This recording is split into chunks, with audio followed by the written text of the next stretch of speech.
kasi yan, tapat-tapat eh. Oo. Hindi mo talaga masasabi yung ano. Araw-araw mayroon ako. Depende kasi sa mga naapakan eh. Naapakan na madadaanan. Hindi pa nga kami mabangga.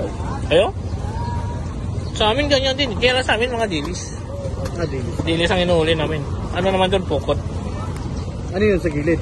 Oo, sa tabi lang. Hindi, puro dilis lang talaga. Hindi, kung anong papasok sa ano, may espada, may tonsoy. Depende kung anong isda na masala. May mga talakit. Wala, bira na sa amin yung ganyan. Mga asa-asa, yan, dati meron sa amin, pero ngayon wala na.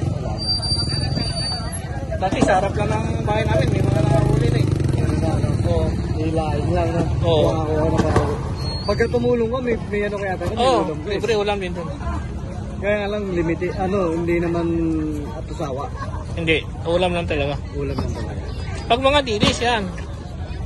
Pag mga dilis. Pag Ano mga... yung binabiyahin niyo papunta rito? O doon na? Doon mismo sa, lang, bayan din.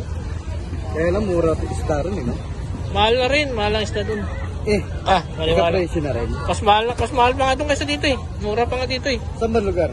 Sa Ruas, sa Capiz. Masaka.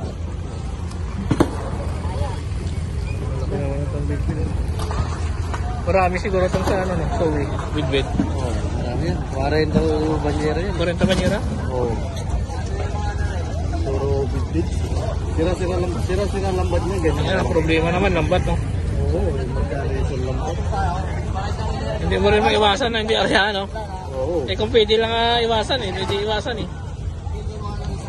Tinodyo ko nito sila eh, samag daw eh. Samag daw record, bagariya pala, bit-bit.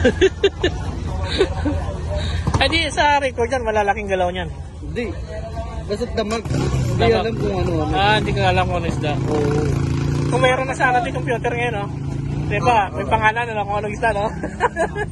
Maganda nga sana ngayon, nung spider mo, malalaman mo, isda na yung area mo eh. Paano kaya kami makagawa ng gano'n, no?